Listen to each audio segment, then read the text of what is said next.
Can we talk about Rebel Moon for a second? So, Rebel Moon.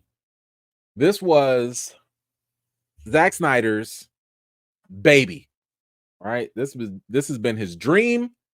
This has been something that he's always wanted to do for a long time.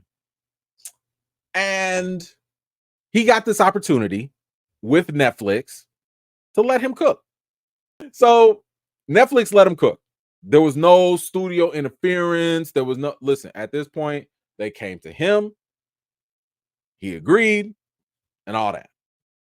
When it came to the whole marketing for Rebel Moon, they decided to lean into the whole Snyder Cut thing, right?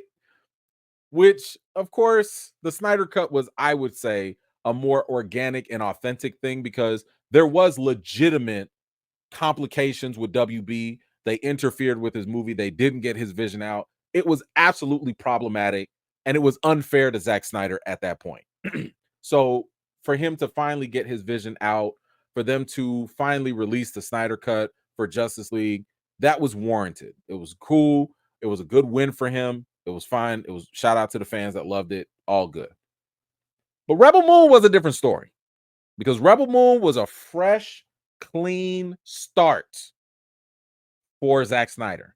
There was no big franchise that people were attached to. These were all new characters in an all new world. And I personally, and I know I'm documented saying this, I was excited for this. I was happy for Zack Snyder. I was excited for Rebel Moon because I was always under the belief that if Zack Snyder did something that was original and it was not tied to something that we had our own expectations with, he would give us a great product. I liked Army of the Dead, for example, right? Wasn't attached to nothing, but I liked it. And then Rebel Moon came along and we got the un-Snyder cut, right? And this was the deal that Snyder made with Netflix because Netflix, yes, I'm gonna call y'all out too. They believed, hey, you know, it'd be great if you did a PG-13 version and then later you release your Snyder director's cut afterwards. Now, I told y'all before, I did not like this because I don't like the idea of giving us something that is not what you intend, because that's not what he wanted to do. And then later be like, oh, yeah, you can go do that. I'll give you the real stuff later. I didn't like that idea. I didn't think, I thought it was kind of gimmicky, the marketing for it. And it really did not help. And I'm just speaking for me. Maybe it was the case for other people. It did not help when I watched the first edited Rebel Moon Part 1. It was absolutely terrible. It was one of the worst things I've seen from a big name director. It was just like this. The characters are not developed. The writing felt choppy, obviously, because of the editing. It did not feel like a competent movie. And because that first part, the edited one, was so bad to me, I definitely did not want to watch the second part of that edited nonsensical movie. Did not want to see it. And they're long, right? So then after that came out, you had a couple months in between before the actual director's cut came out. And let me just add this also too. One of the other reasons why this is bad marketing is because it hurts the people that are involved. Sophia Boutella, we talked about this before. She's like the lead actress in this movie. She had to sit there and endure and emotionally be hurt by all the negative criticism that the first two parts got. This thing was getting Rotten Tomatoes. People were trashing it. And she was taking that stuff personally. And to me, I was just like, why would you put your people out there like that? If this ain't your real thing, don't do it, right? But anyway, the director's cut came out. And one thing that kind of triggered me was I saw a post by Netflix on their social media, and they were promoting the director's cut. And they said, paraphrasing, check out Zack Snyder's true vision of Rebel Moon. So I'm like, wait, his true vision? So the edited stuff was a lie? Was it false? Were you trying to bamboozle? Like, what happened? What are you talking about? This is the true one. Why would you waste our time with something that is not true to the artist? So that to me completely turned me off, even more so in watching the director's cut. I We have so much stuff to watch nowadays. We have so many options. And because streaming, going to the theaters, we're paying money for this. I don't have time to play with y'all games, right? I don't have time, especially if you don't have the nerve to make your movies 2, 3, something, 3.5 hours long a piece. I want you to value my time the same way you value my money every month when I'm paying my streaming bills and stuff. So this whole little game that they thought was cute and funny, it's not. It was not, at least not to me. Now, for the Snyder fans, hey, if y'all loved it, great. Great. I'm happy for y'all. But I got some news for y'all. Because now that the director's cut has come out, we got some numbers. And you know what numbers tell? What do they say about numbers? Numbers don't lie.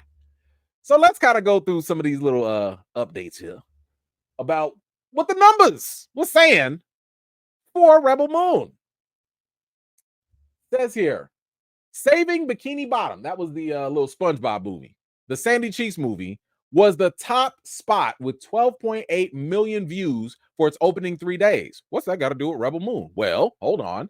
The Marksman rounded out the top 10 with 3.6 million views. What's that got to do with Rebel Moon? Hold on. That suggests that both rated R movies had less than 3.6 million views. Why? Because Rebel Moon did not even make it into Netflix's top 10. The director's cut did not make it into the top 10 for Netflix. Yikes. Rebel Moon had less than the director's cut had less than 3.6 million in their opening weekends. And let's compare that. That is down from 23.9 million for the first movie in December and 21.4 in April for part 2. Yikes. Now let's look at all the numbers here. Numbers, I told y'all numbers don't lie. Let's see. Yeah, Rebel Moon Part 1, first one, okay, did all right. The hours get cut in half. Oh boy, that's a big dip from 77 to 34 million. Ooh, 25 to 11. Yikes. 8.9 to 3.9. Yikes. Okay, what about this over here? 44 million to 21 hours. Ooh, 38 to 18 million. Ooh, it's almost like nobody wanted to come back. It's almost like Netflix's plan worked backwards because they thought that we'll get them with this uncut, or this edited PG-13 version, and then later we'll get them with the director's cut and we'll get even more views. Audience was like, nah. Or at least, let me stand corrected. Not enough people turned out.